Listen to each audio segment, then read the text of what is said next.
Hi, everybody. Hi, welcome. I'm Sherilyn. This is 3-Page Live. We're going to read 3 pages from Magnolia. Are you a Paul Thomas Anderson fan? I am. And I've got it set up here on the laptop, but taking the advice of Gary Vaynerchuk, thank you, Gary V, introducing the wine of the night. I have the Chianti Miletto. I don't know how you pronounce this. Borgiao Chianti Classico 2021. It's delicious. So from my cup to yours, clink, have a sip. Okay, let's get into reading Magnolia. It's from 1999. My opinion, this script, this film is a textbook on how to weave 10 stories into one and make it seamless, powerful, beautiful, emotional. And it is an emotional roller coaster. Now, I think I've said it before, I'll say it again. Personally, I think Tom Cruise is America's movie star. He might even be the world's movie star. We'll have a sip on that. And I picked this script because his character, Frank Mackey, is so unlikable. It is one of my favorite performances by Tom Cruise. And by the way, he has a small role in this film, Magnolia. But he's unlikable. The subject is unlikable. But this entire story is about reconciliation and forgiveness. So let's get into Magnolia. If you're reading along too, I get these off of Screenplay.com. I've got the PDF on the PDF up on the laptop. We're going to start on page 147. Oh, excuse me. Oh, and my other sippy, I'm trying this new water. It's called Nixie. I got it at Sprouts. I'm starting on page 147.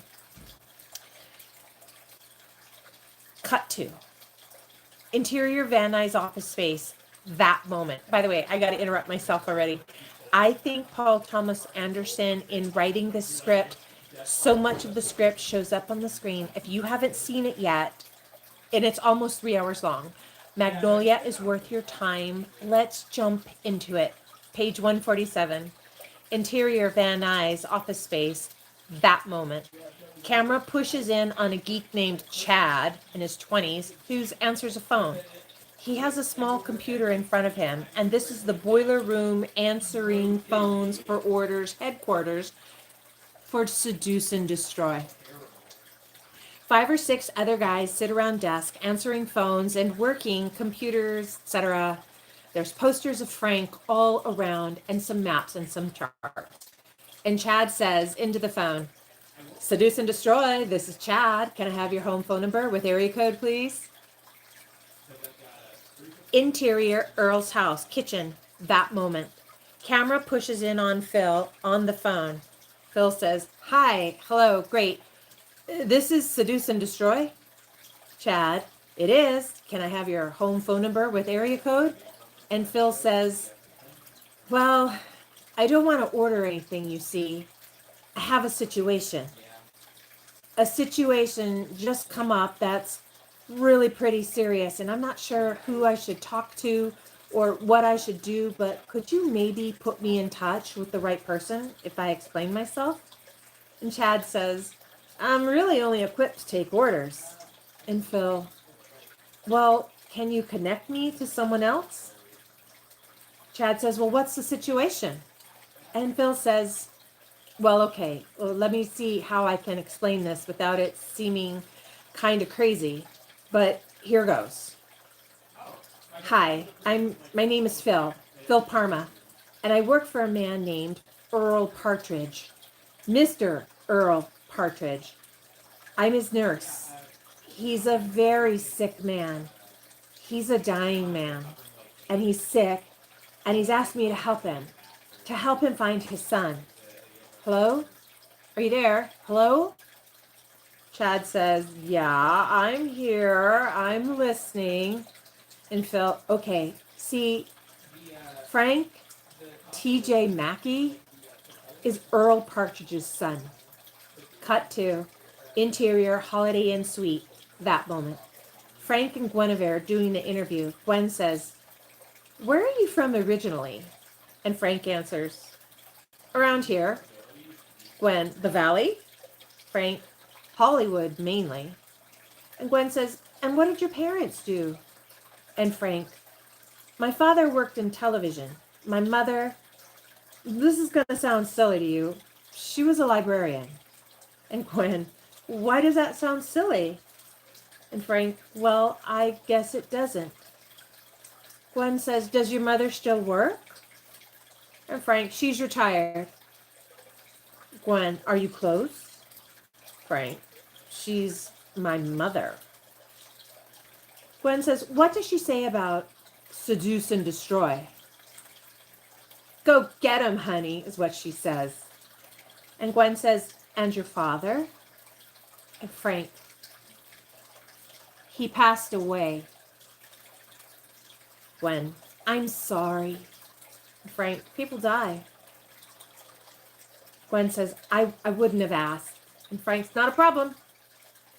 Gwen, and you ended up at UC Berkeley. And Frank, yeah, from 84 to 89. Gwen says, psychology major. And Frank, right. Gwen says, do you have your master's? And Frank says, this close. And Gwen's like, in 5 years. Frank winks and clicks his teeth. And then he says, Muffy, can I get another ciggy? Cut to the interior pharmacy. That moment. The young pharmacy kid is stacking some stuff away while waiting for the pharmacist to finish filling the prescription. And the young pharmacy kid says, cats and dogs out there, huh? And Linda, mm-hmm.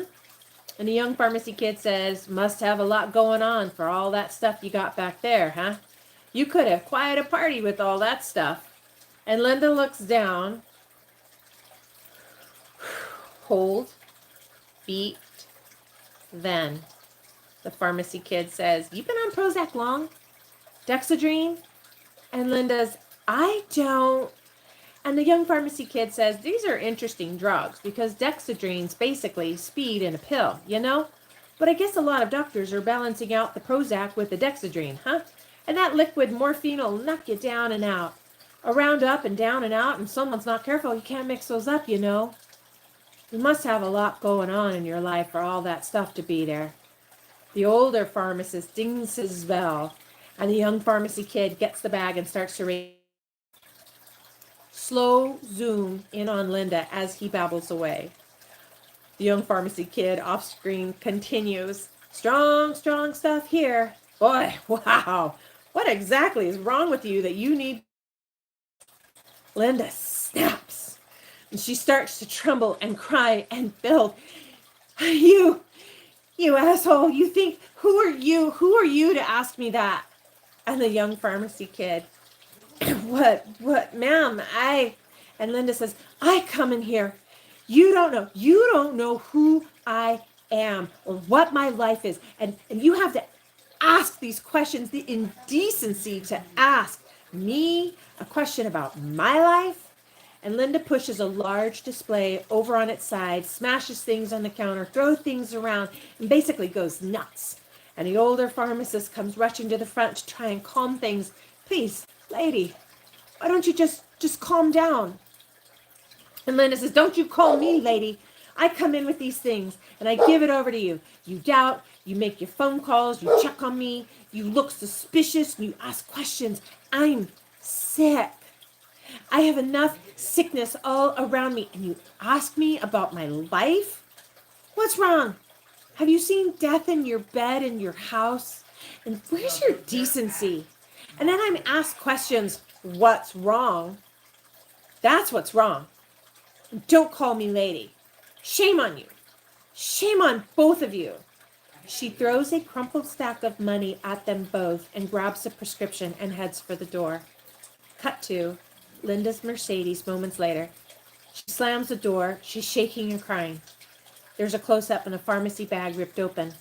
Close-up bottle cap of Dexedrine popped off. Close-up Linda's mouth as she swallows back the pills. Cut to Pharmacy Street, that moment. Camera booms down on her Mercedes as it peels out and off. Cut to the interior Earl's house, Van Nuys office space, that moment. Continue with inner cut between Phil and Chad on the phone. Beat. Then Chad says, "Why don't they have the same last name? They don't have the same last name." And Phil says, "I know, and I can't really explain that.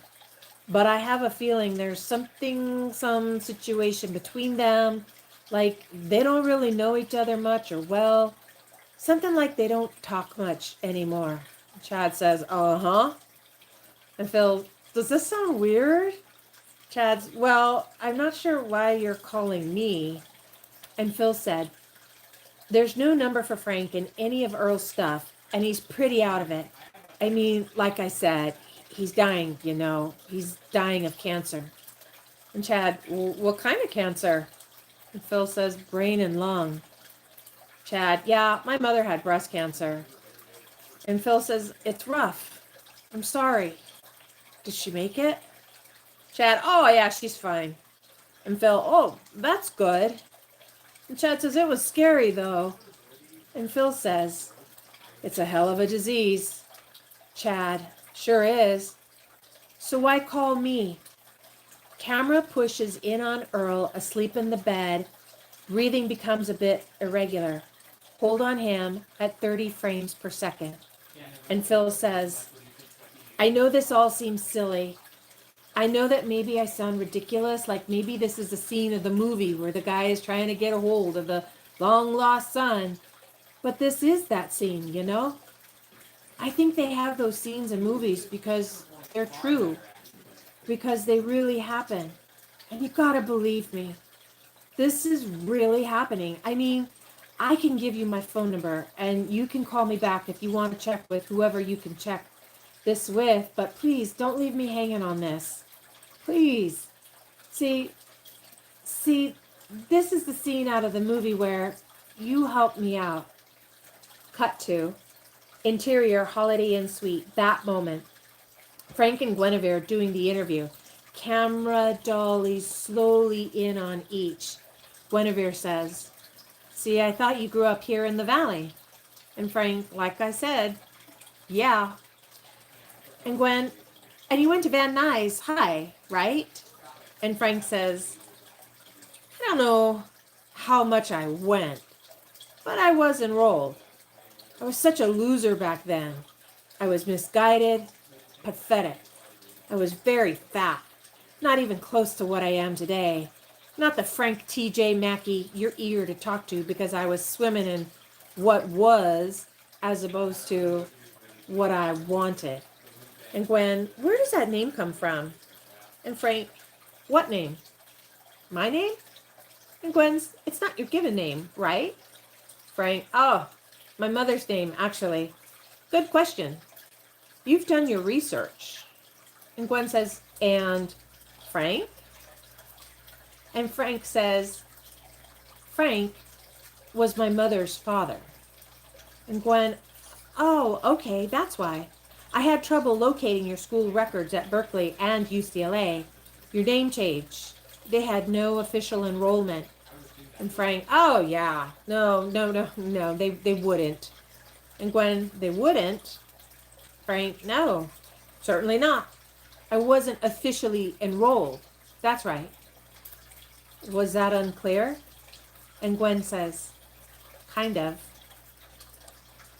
Frank, "I wouldn't want that to be misunderstood. My enrollment was totally unofficial because I was, sadly, unable to afford tuition up there. But there were 3 wonderful men who were kind enough to let me sit in on their classes, and their names are Macready, Horn, and Langtree, among others.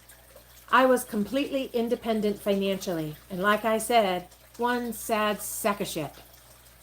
So what we're looking at here is a true rags to riches story, and I think that's what most people respond to in Seduce.